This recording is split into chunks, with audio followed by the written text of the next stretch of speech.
back. Oh, anyway, so you talked to me about Star Trek. Yeah, well, I'm a bit of a fan. Got introduced to it when I was really, really young. Yeah. Really enjoy the series, and haven't really been enjoying the latest couple series that they've been chucking out at the moment.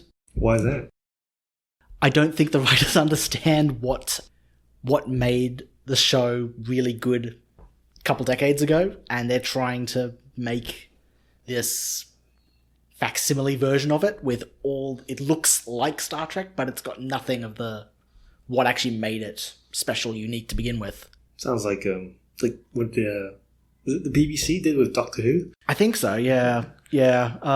Although with that, Doctor Who's a bit of a weird case because every single version of the show iteration has kind of done its own thing every time, and they've kind of just reset the clock. And they get good doctors and bad doctors. What's weird though is right now the actors are copying a lot of the heat for the show not being great. Yeah, but it's the writers, isn't it? It's the writers. B, it hasn't been good for I think 2.5 doctors now. Really, in that's my personal opinion. Yeah, it's not just because they gender swap the Doctor all of a sudden. It's that the writers don't know what to do with their character. So, and that's really it's resulted in bad storytelling.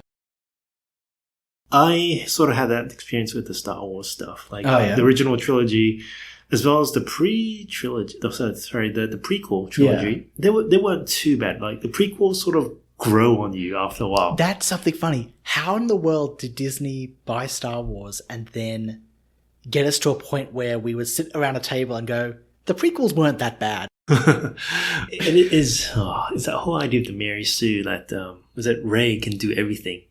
Like Luke goes through training in his first one episode, in episode 4 and in episode 5. You know, he goes through trials, gets hands chopped off, goes through a whole bunch of training with Yoda. Yeah. But Rey just magically knows how to fly the Falcon. Yeah. She knows how to repair it. She knows how to use the Force. She knows how to wield lightsaber. She knows how to resist Jedi mind tricks. Pretty much it was, here is an empty shell of a character and we'll just give this character a whole ton of skills and attributes so that they can be equipped for the story, forgetting this character this person needs to be a relatable character that you can root for as they go through their journey. Yeah. Like in this case, gender doesn't matter because, again, being someone who's interested in Star Trek and Star Wars both, I've read a whole ton of different stories, and there's a lot of really interesting male and female characters in that universe, in both. So it's not only men can be Jedi or use lightsabers. Like, that doesn't actually apply. Yeah. Rey isn't unrelatable because she's female. No. Right? Because that's what Disney would say. Yeah, of course. It's a bad argument, though. She's unrelatable because there is no suffering. She just magically knows how to do it. Like, Inspector Gadget or Superman. Inspector Gadget has a tool for everything. Superman. You raised a good point with Superman. The reason that I was reading an interesting article a little while ago of how Superman is a difficult character to write for. I don't think that's necessarily true. I think it's that people don't know how to write for him. Because essentially he has every single skill and ability to beat and solve every problem. And the only thing that can stop him is kryptonite. Well, that's become the joke. They introduced the weakness of kryptonite because how do you beat Superman became boring. Yeah. So they introduced weakness to make it more interesting. One of a really interesting series, Superman story I remember reading. I can't remember the details of what it was, but essentially it's where he lost his powers. And he had to figure out life without his powers. And that made him that much more interesting because he had to go through trial. He had to go through struggle. What made him more human. Yeah. And that struggle, going through that adversity and him growing and becoming a better person from that experience made him interesting. Okay. Yeah. So going back to the original Star Trek question, how are these two things formally different?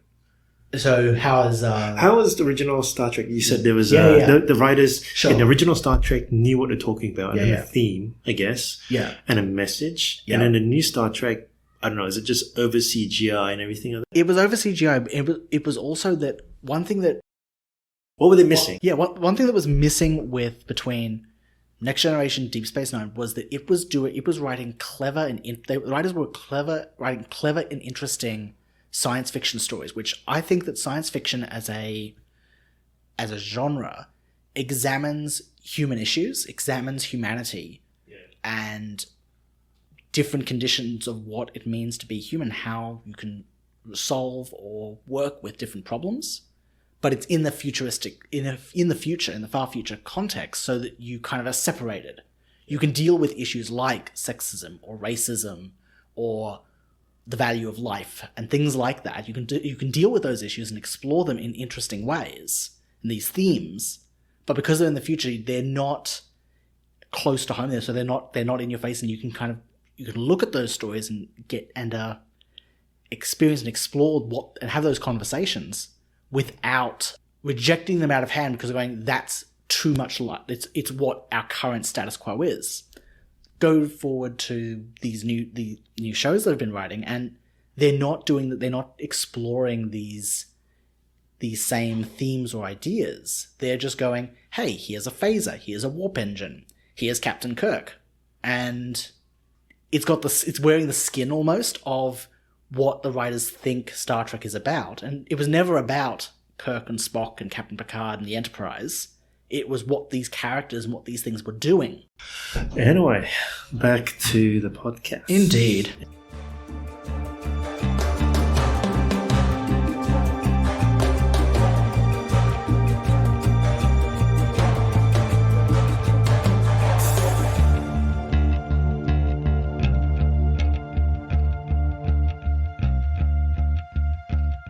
Well, welcome back to the podcast. Myself, Johnny, and Pat. Pat, how you going? Oh, doing pretty good. All right. Enough geeking out of Star Trek and Star Wars for one day? Yeah. There was a time long ago where the average American could go about his daily business hardly aware of the government, especially the federal government. As a farmer, merchant, or manufacturer, he could decide what, how, when, and where to produce and sell his goods, constrained by little more than market forces. Just think, no farm subsidies, price supports, acreage controls, no Federal Trade Commission, no antitrust laws, no interstate commerce commissions. As an employer, employee, consumer, investor, lender, borrower, student, or teacher, he could produce largely according to his own lights.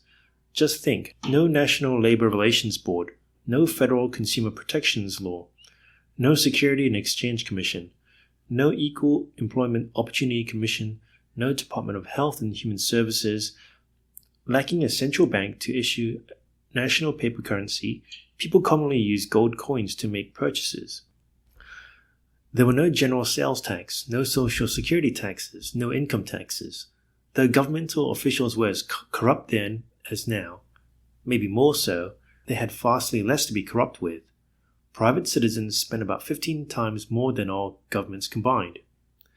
Those days, alas, are long gone.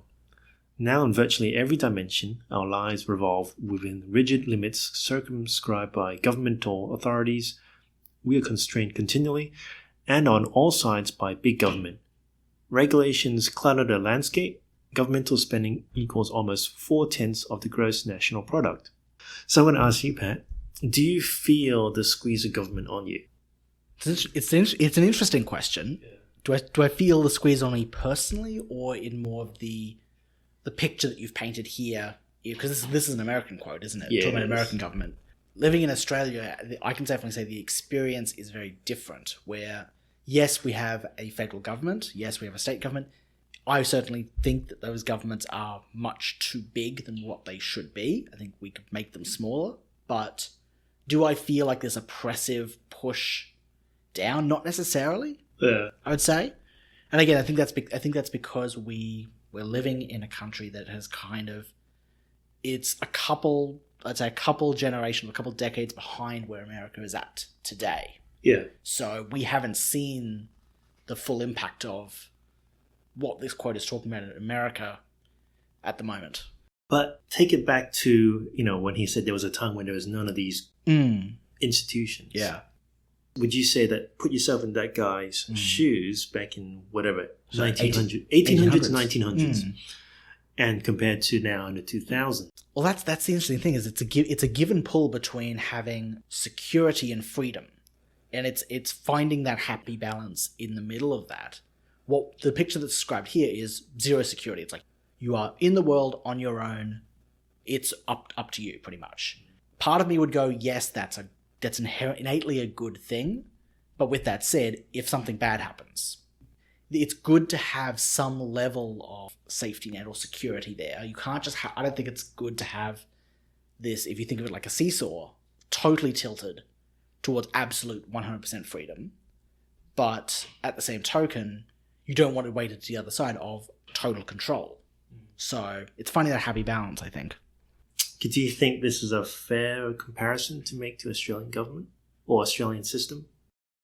As I said, I don't think that the picture that's painted here is, especially where it talks about almost the oppressiveness of big government in that last paragraph. I don't think that really is fair to tar that with what we have right now in Australia. In America, absolutely.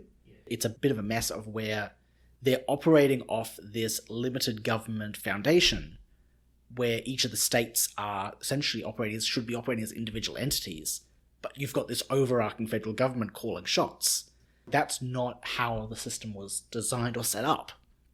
And that's where you're seeing a lot of cracks and a lot of issues forming. But in Australia, we've kind of been, I think, a bit of a merger of our governmental system that we've inherited from Britain with some of the ideals and principles that we've inherited and observed in America, and we've kind of merged them together into a bit of a hybrid. So we've kind of taken the best of both worlds in a way, which has its pros and cons. Like, I can certainly say I don't think that we're living under this great oppression or anything in Australia. Sure, it can be better in some ways here and there, but it's not this is bad. Yeah. So, what I just read is a passage from Robert Higgs' book, Crisis and Leviathan. And he's one of the economics professors which looks at how government grows over time. And he links it with the idea of crisis. Whenever there's a crisis occurs, then government gets bigger. Yeah. But it never really sort of shrinks back post-crisis. And so what ends up is like it snowballs. It gets bigger after each crisis. And then all of a sudden, you get to this point, you're like, how do we get to this point? Where I want to start a new business, I want to do some trading, but then I have to follow this tick box, go to this government department to get this approval done and then I can do my business. How did we get to this point? He talks about he calls this the ratchet, and this is based off there's two other British economists which they were trying to do with food shortages and famine. But basically it ratchets up, government spending ratchets up, but never quite is able to go the other direction. Go back to zero, essentially. Because you're locked in after one turn. Yeah. So rotate, click. You can't go backwards. And so after each crisis, the authority or the scope of the government's effective authority over economic decision-making expands. And it also explains why retrenchment is never complete. So government is permanently bigger than it would have been pre-crisis. So I'll just keep reading. So expansion phase of the ratchet reflects the decisions of a quasi-autonomous government responding to an insistent but ill-defined public demand that the government do something about a crisis. Whatever the policy adopted, however, costs must be borne by people outside the government. The greater are the costs, the less willing is the public to tolerate them. When people are burdened too heavily, their resistance jeopardizes not only the policy, but in a normally operating representative democracy, the government itself. Anticipating such reactions, the government takes steps to conceal the true cost of its policy. Most importantly, it substitutes a cost-hiding, command-and-control system of resource allocation for the cost-revealing market system, and its utterly visible measuring rod of money. The incompleteness of the retrenchment phase of the ratchet is usually explained as the product of the politics of entrenched bureaucrats, their clients, and connected politicians, the so-called iron triangles. an explanation is valid but incomplete. It accounts for only a part of big government. It can and should be supplemented by a partial theory of ideological change. And what I have here is the graph from the book. It talks about how much has government grown, and it has percentage of GNP, gross national product, on the y-axis, and the years from 1900s to 1984. So you can see there's two. The title is government spending. That is brackets federal, state, and local on budget for final goods and services as a percentage of GNP. So I can see two spikes here. Where do these? What do you think these look like? So, well, massive increase in government spending in the years after World War One, and then in the middle of World War Two. So obviously that makes sense because in World War One, America kind of took a back seat to the conflict until the latter end, where there was a massive resurgence essentially of America post World War One. And obviously they were much more heavily involved in the middle of the World War II after Pearl Harbor. So massive ratcheting up of spending there. Yeah. And where would you describe the ratchets occurring? Like you see a very benign slope of 2 degrees or something like that? Thereabouts, yeah. And then it just goes. It spikes up to like 60 degrees or something. Which again, it does make sense because whenever any nation goes to war, they're going, okay, we need to realign our economy to be more efficient and to reduce inefficiencies and be the most productive. Otherwise, we will lose the conflict. Yeah. The question, though, and I think the point that's being raised in this book is that, okay, once the crisis has been resolved, the immediate crisis resolved, you would assume that it would then go back to zero, or essentially go back to what it was pre-crisis. And I think the argument being made here is that never happens.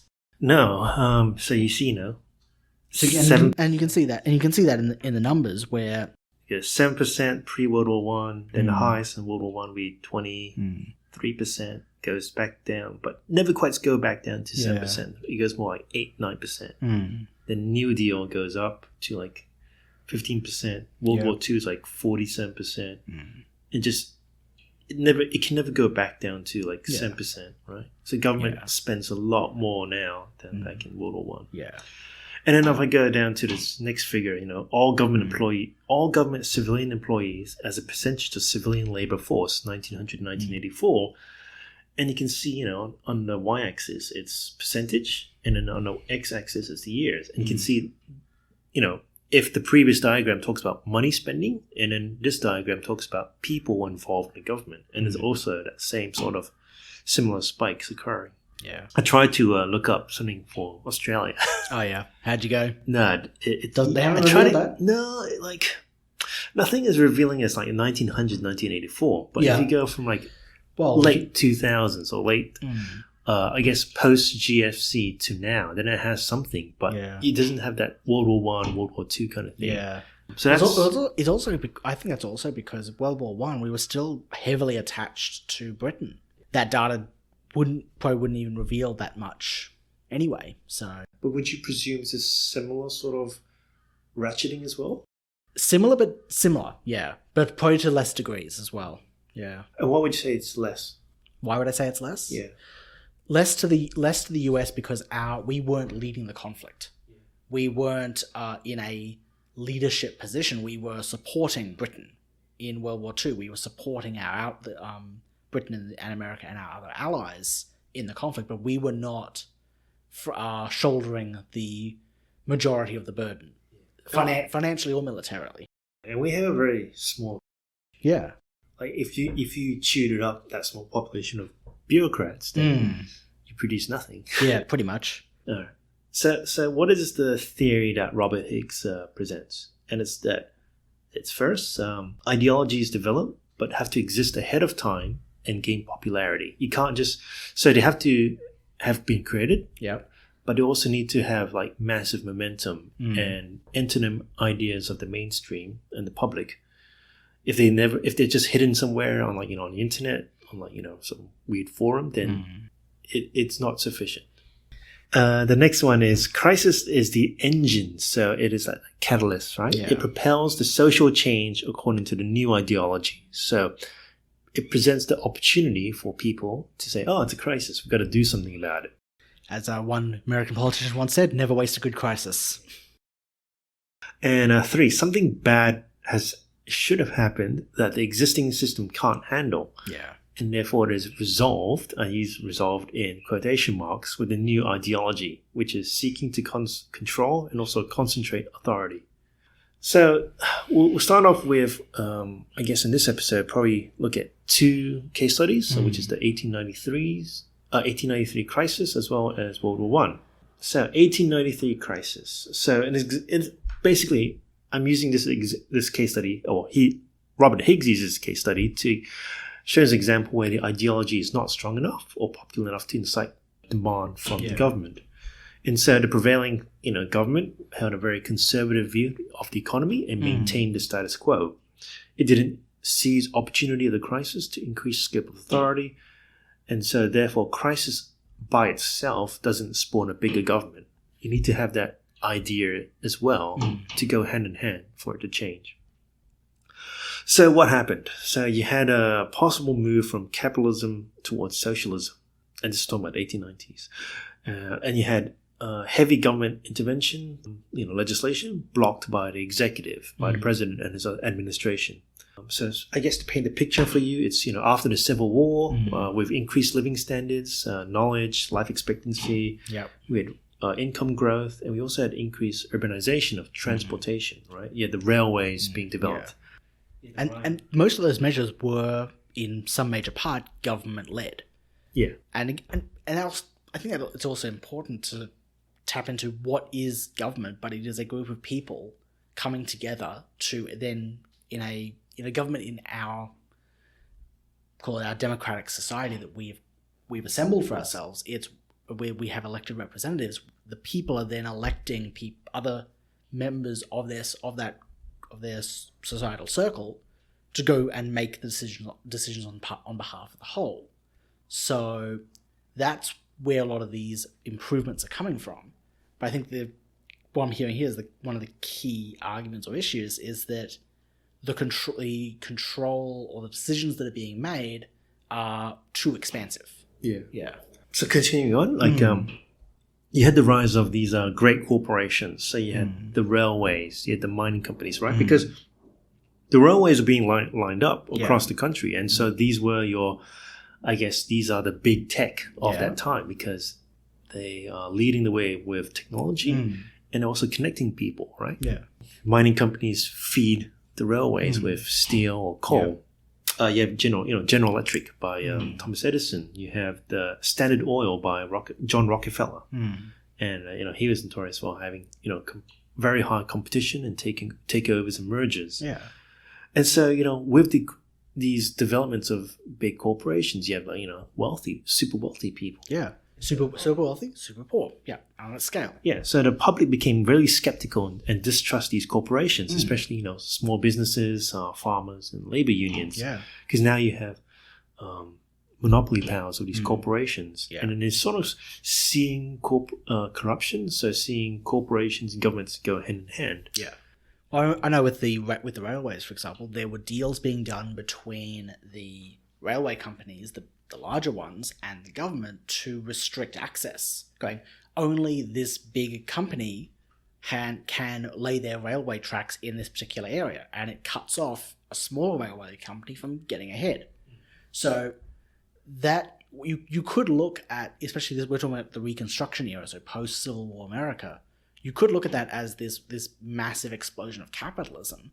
It's also a level of crony capitalism, though, which I think is the bad or the darker kind of capitalism that can emerge out, where you're using the boot of the government to crack down on your competition to get ahead, as opposed to you're offering a better product it's more efficient, cheaper, better for the consumer. You're just using the government as a bludgeoning tool to keep your competition at bay, which isn't how the pure form of capitalism is supposed to run, where everything is a level playing field. Yeah. And so, going back, you have you had strikes organized by these labor unions because now people are learning how to unionize and leverage and using their, I guess, collective bargaining to ask for more money, right? And then instead of going strikes, and then the big businesses use courts to fight back against the labor unions. Yeah. In one particular bit, there was 1892, a strike occurred by the silver miners, and a battle broke out with the strikers and the strike breakers, which left 16 dead and 60 wounded. In June 26 of 1892, a strike occurred by the Great Railway Union against pulling cars. All strikers were fired and replaced by non-union workers. Then 60,000 railway workers around Chicago went on strike. Federal intervention led to troops being sent. 20 people died, 2,000 railway cars and property destroyed, 14,000 troops and militia were sent. But public opinion still approved of the federal response, of the President Cleveland response. Right. And then another one was income tax was being raised to legislation. Opponents were, Green Party, Farmers Alliances, unions. They were seeing it as a wealth redistribution as well as class legislation against targeting the rich people. Right. So the quote from the book, by modern standards, the income tax of 1894 set a very low rate and affected only a tiny proportion of the population. It extracted from an individual taxpayer 2% of the income. 2% tax? Yeah. Wow. Defined to include gifts and inheritances in excess of $4,000. Gosh.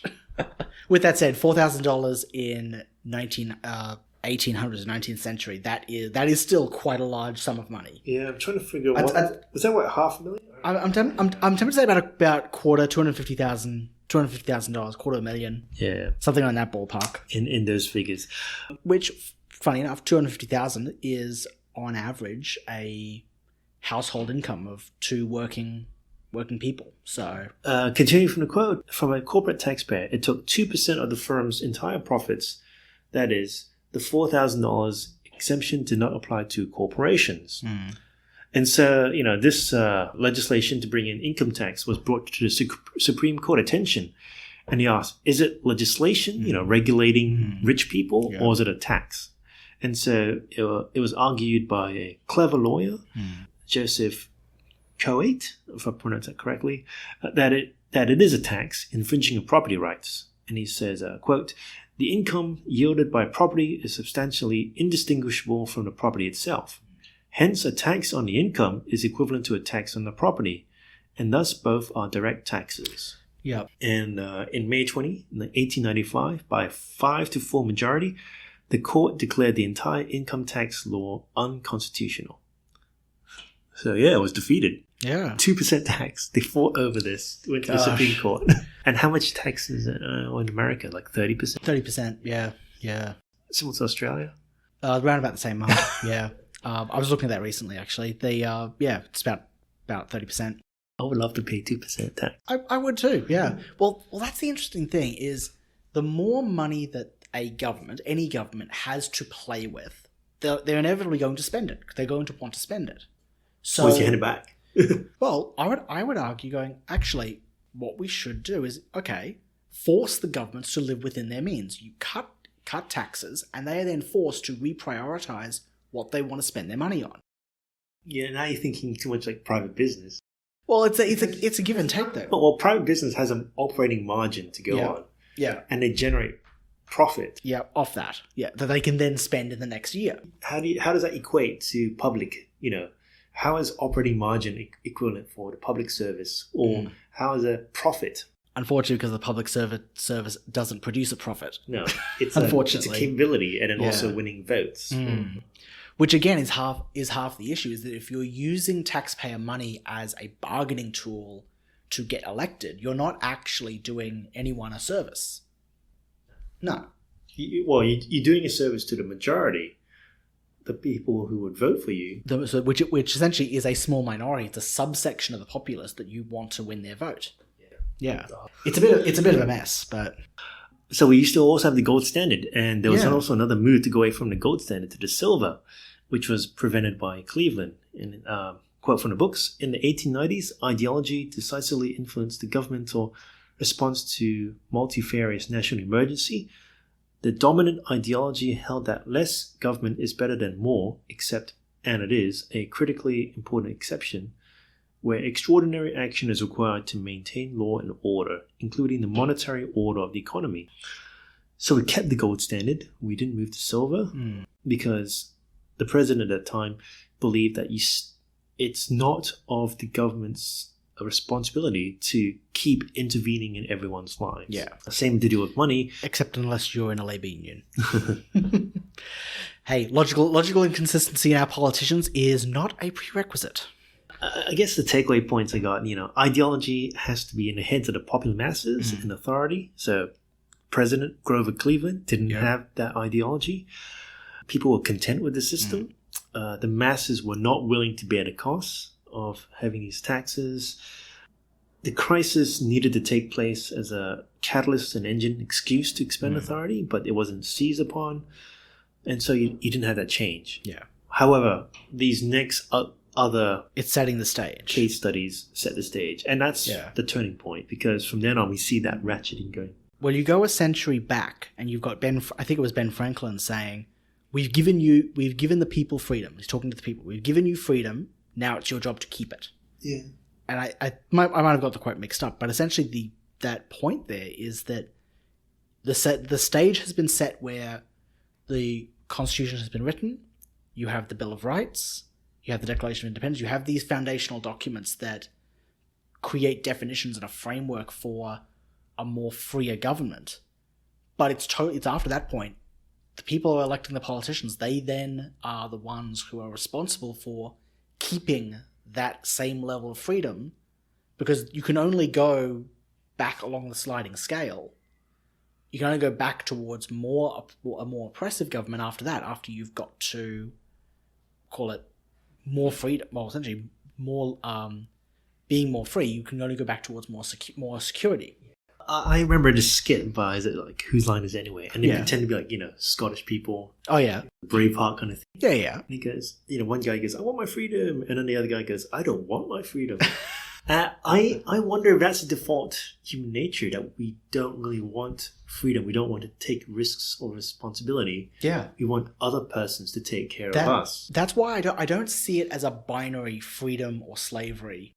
Well, it's freedom versus not freedom. Yeah, call it that. Yeah, freedom or not freedom. It's not a binary of one. You have one or you have the other. It's a sliding scale, and that's why I don't think that pure absolute freedom is the solution, because then you've got everyone doing whatever they want, and when you dig a little bit into that philosophy, you realize there's a lot of inherent flaws in there. So you need to have some level of backup or security, or a role that government fills, but it needs to be on that sliding scale. Yeah. Our job as citizens of Australia, of a nation, is to figure out what is an acceptable balance between the two that we are happy to go with. And then once we've determined within our own minds this is where we want to go as a nation, then we need to find politicians or leaders within the community that, again, share those same ideals and share those same values, like what you were talking about before, a common ideology, and then that is how you can then change the country towards this other vision. Yeah, and that's how it's worked for centuries all throughout human history, all throughout all different societies, not just in Australia, America. We often talk about those two examples, but all over the world. Every time people have come together under common purpose, that's how change is instituted. All right, moving on to the second case study, which is the Progressive Era, so dubbed by historians, which is 1890s to 1920s, and this includes World War I. So again, you have a similar public narrative, right? It's the small versus big business. It's the poor versus rich. Robin Hood versus the big guy. Yeah. Sheriff of Nottingham or Prince John? Prince John. So you had the Democrat Party was determined to introduce tax to, the cries of corruption against big corporations from the little guys. Democrat Party wants to pretend they're, well, I guess you could, I don't know if it's pretend, but they like to take on champion the causes of the small businesses. But they don't understand, is it why the big businesses are so wealthy? Is it because, that they can, because they have a bigger economies of scale, then they can produce more stuff, and therefore at a lower cost, and therefore they can compete better to the small guy who has to produce stuff maybe by hand or by a small number of labor. They also don't understand the risk taken by the wealthy. But also, you got to be aware that the corporations now are different from the corporation beforehand. In today's culture, and I'm talking about 2000s, corporations and government like to work hand in hand. Yeah. But we talk about the 1890s period. Big corporations there were very skeptical of big government because of what we've seen in the 1890s, right? They're caused by the crackdowns. The crackdowns. You had the income tax laws against the corporations. So again, government goes hat in hand, going, "Can you please give us 2%?" Yeah. So there's no military industrial complex. There's no big pharmacy. No big tech. Yeah. None of these great almost institutions that have been built up as with the impression that they are strong. Yeah, they haven't been set up yet. Yeah, but this time, similar situation, but people have learned from the mistakes of all these legislation failings. They're now trying to learn and get to power, and then also put these taxes out. So, from the Democrat side, you had Teddy Roosevelt, and he introduced the income tax. And so, in response to the original case, so in response to the Pollock case, right? So, Congress had to levy a tax that would assign a value against each state. That was how it sort of got, dismantled. Right. Each of the states could protest and respond. And Republicans had to responded by rallying in a way to address the concerns of corporations by supporting corporation tax. So, there's a quote, I believe, by one of the Republican Party leaders. It says, in order to defeat the income tax rules, it would support the corporate tax. Let's not push it on to individuals. Let's push it to these big companies, which was like 1% of net income above $5,000. And so you had this new corporate tax legislation, which resembled an 1890s tax, but instead of a flat 2%, it was graduated. So it's actually worse than the old one. And it introduced in 1909 the 16th Amendment. That is, Congress can levy an income tax without apportioning it among the states on the basis of population.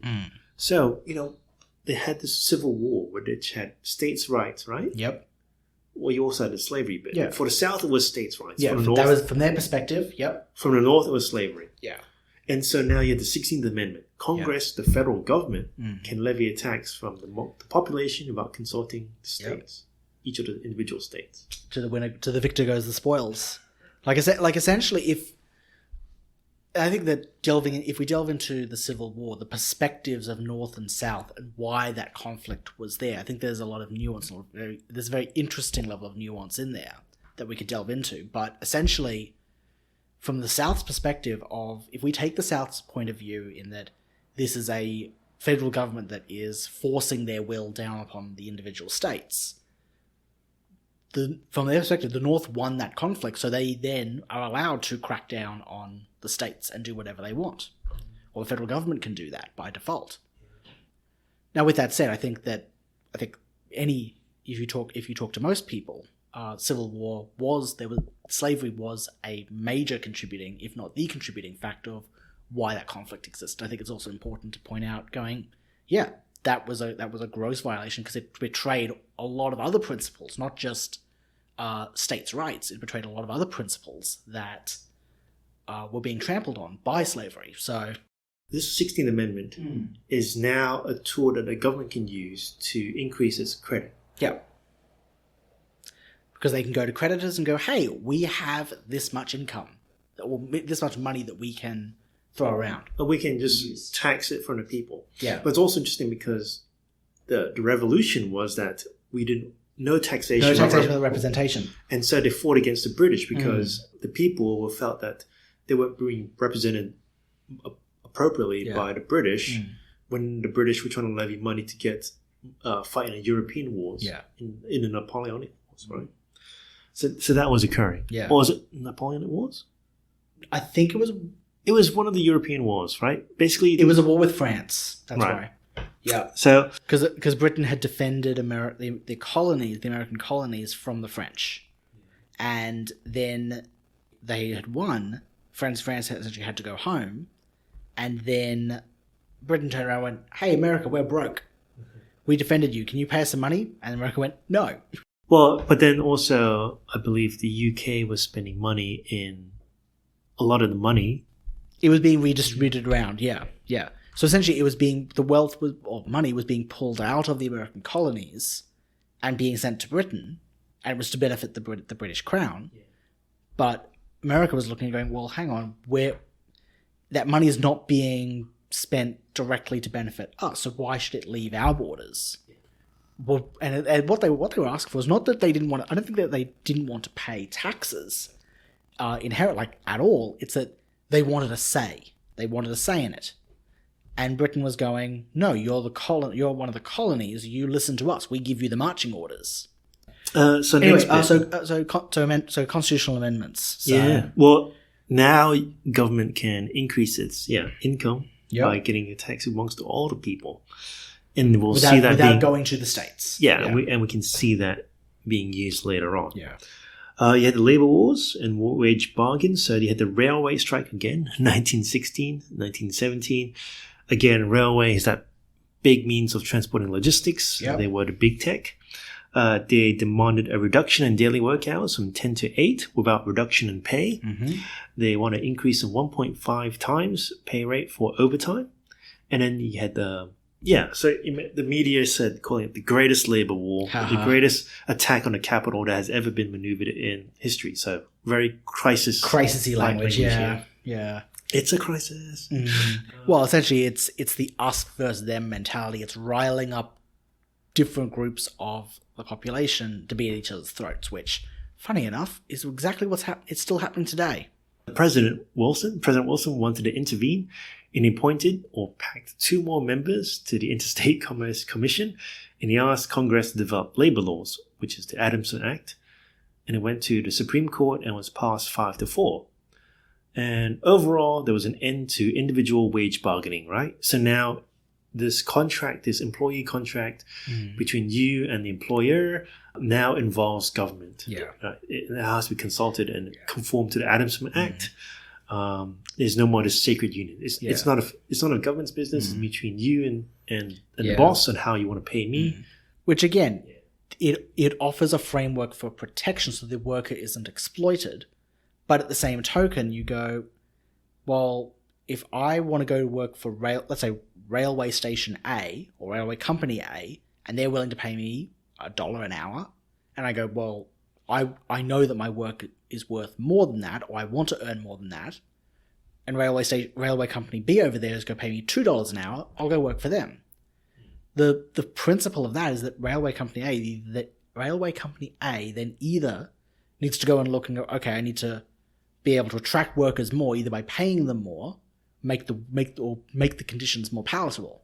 Because I think it's something really important is there was a lot of abuse that was happening with the workers or to the workers because the conditions and the pay were so miserable. So there was that the push and pull between freedom and security. Because there was no security, the companies could do whatever they wanted with impunity. And there was no real way to move around that. But I also see this as a double-edged sword because... Oh, without a doubt. If you're the big company wants to quash out the small company, all he has to do is say, hey, small company, you're not conforming to the Adamson Act. We are. But then small companies don't have that operating margin to operate effectively. As well as fulfill all these requirements of paying superannuation, whatever it is, with all these hours, overtime pay. Yeah. They are relying on the small guys to help build them to a certain position and grow whilst operating in a very thin margin. Yeah. And so the big companies can just crush the small companies by saying, hey, you're not complying. And you've got this, we're going to leverage government legislation to bury our opposition, our opponents. Looking at it, I don't know there's necessarily a solution out of this where everyone wins. There's going to be some form of loser here. Well, once you make a rule, it's a new game. Yeah.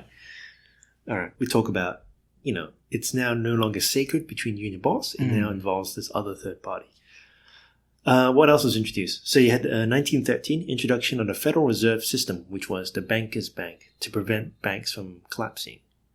You also had draft laws for World War I. So you had a shift in labor policy, which becomes utilized later down the track in World War II, which is basically cheap labor, mandatory service to government for price fixed salary. You might think that's a bit extreme, but that is effectively what it is from an economics point of view. You're shifting labor from private to public. Yeah. And public sector, or in the drafts sense, the government pays whatever it determines during a crisis. So I guess my thoughts is that, this might stifle innovation, right? Necessity is the mother of invention. Yeah. And we know that the aerospace industry would be developed. Money used to regulate the railway labor hours could be used elsewhere, right? So, the Wright brothers, they, set up their airplane during that period. Oh, I would love to see HNS have a look at that. It's like, you want to do what to your workers? Oh, I want to strap them to a plane and fly them off a cliff and see if they fly? Yeah. What? And so, all this fight about railway, right? You think about it this way. So, the Adams Act would have to be regulated by some body. Yeah. It could be Department of Human Services, whatever. Well, essentially making sure that you need some form of bureaucracy to make sure that this new law is actually being honoured and respected. Yeah, audited. Stuff. But could those dudes, right, all the money spent on those people, could they be spent on developing the aerospace industry? Yeah. Because rather than fighting over labor hours for railways, right, just let the system, let the supply and demand forces force the railways to, negotiate and say, okay, let's just increase ticket prices because people are now demanding more wages. Well, that would increase necessity for alternate means of transport. Yep. And then that would help facilitate and develop the aerospace industry. But that wouldn't do anything for the railway worker, who is, at this point, they are operating under very difficult working conditions and very low pay.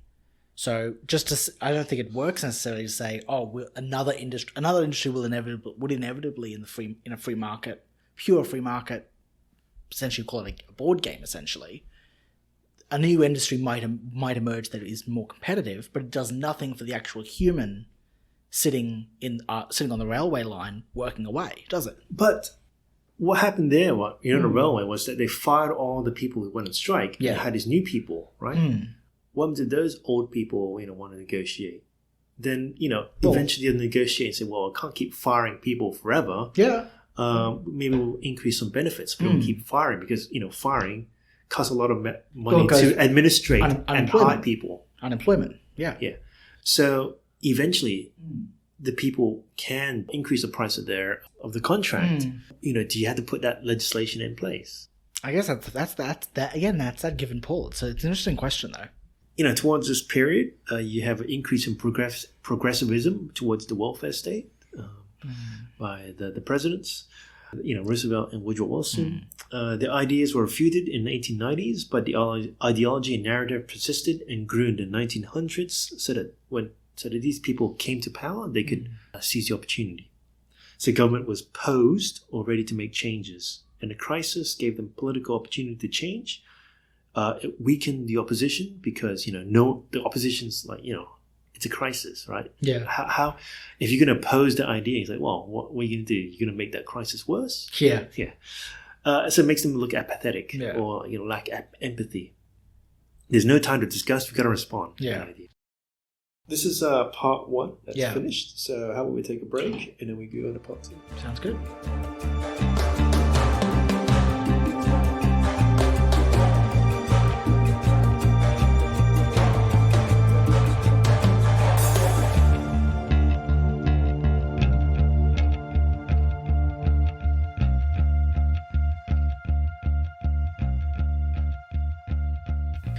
If you like this episode and podcast, please like and share with your friends and subscribe. You can reach us at thefireinthedesert@gmail.com or Twitter @fireinthedesert. Music is Outfoxing the Fox by Kim McLeod at incomtech.com.